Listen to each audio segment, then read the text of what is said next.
আর মাত্র কিছু সময়ের অপেক্ষা বলতে পারো, একটা দিনেরও অপেক্ষা না, তার মধ্যেই আসতে চলেছে ধূমকেতু সিনেমার ট্রেলার, যেটার জন্য যে ছবিটার জন্য আমরা 9 বছর ধরে অপেক্ষা করেছি যে কবে আসবে। এবং একটা সময়ের পর আমরা প্রত্যেকে আশা ছেড়ে দিয়েছিলাম যে ধূমকেতু ছবিটা রিলিজ করবে, কারণ আমরা প্রত্যেকে ভেবেছিলাম ধূমকেতু মনে হয় আর কোনো দিনও রিলিজ করবে না। কিন্তু যেখানে নাম রয়েছে দেব, দেব নামটা মানে না সেই জিনিসটার ইম্পসিবল ব্যাপার না, ধূমকেতু ছবিটা রিলিজ হচ্ছে। এবং ধূমকেতু সিনেমার হাইপ শুধুমাত্র ওয়েস্ট বেঙ্গলে রয়েছে এরকম না, বাংলাদেশের সেলিব্রিটিদের মধ্যে এই রকম ধূমকেতু নিয়ে হাইপ, বুঝতে পারছো? এটা দেবদা বলেই পসিবল, না তো ওয়েস্ট বেঙ্গলের একটা সিনেমাকে নিয়ে, তাও 9 বছর আগের সিনেমাকে নিয়ে বাংলাদেশের সেলিব্রিটি, টপ সেলিব্রিটি কথা বলছে, মানে বুঝতে হবে দেবদার মধ্যে কতটা ক্যাপাবিলিটি রয়েছে। আর এমনি এমনি কিন্তু দেবদাকে মেগাস্টার বলা হয় না, মানে এসভিএফ এমনি এমনি ট্যাগটা বসিয়ে দেয়নি, নিশ্চয়ই তার নামের সাথে জাস্টিফাই করেছে, তার জন্যই কিন্তু মেগাস্টার ট্যাগটা বসেছে, যেটা কিন্তু বেশ ভালো বলা যেতে পারে। তো বাংলাদেশের অভিনেত্রী পরিমণি, সে তার ফেসবুক হ্যান্ডেলে একটা পোস্ট করেছে, সে হবে না দেখা গানটা শেয়ার দেওয়ার পর লিখেছে তার গানটা দেখে কান্না পেয়ে গিয়েছে, এবং দেব শুভশ্রী তার সবসময়ের জন্য পছন্দের, এবং ধূমকেতুকে সে অল দ্য বেস্ট লিখে পোস্ট করেছে ফেসবুকে।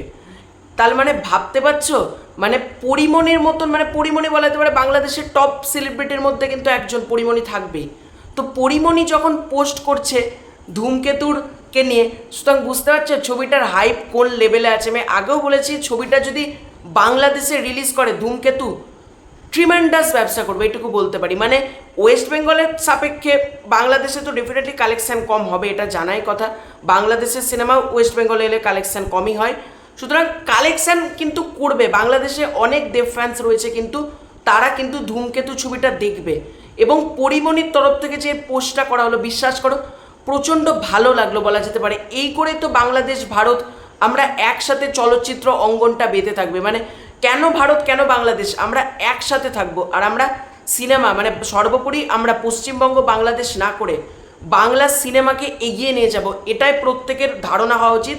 এবং প্রত্যেকের ফার্স্ট চিন্তা এটাই হওয়া উচিত, বাংলা সিনেমা যেন বিশ্বের দরবারে রিপ্রেজেন্ট হয়।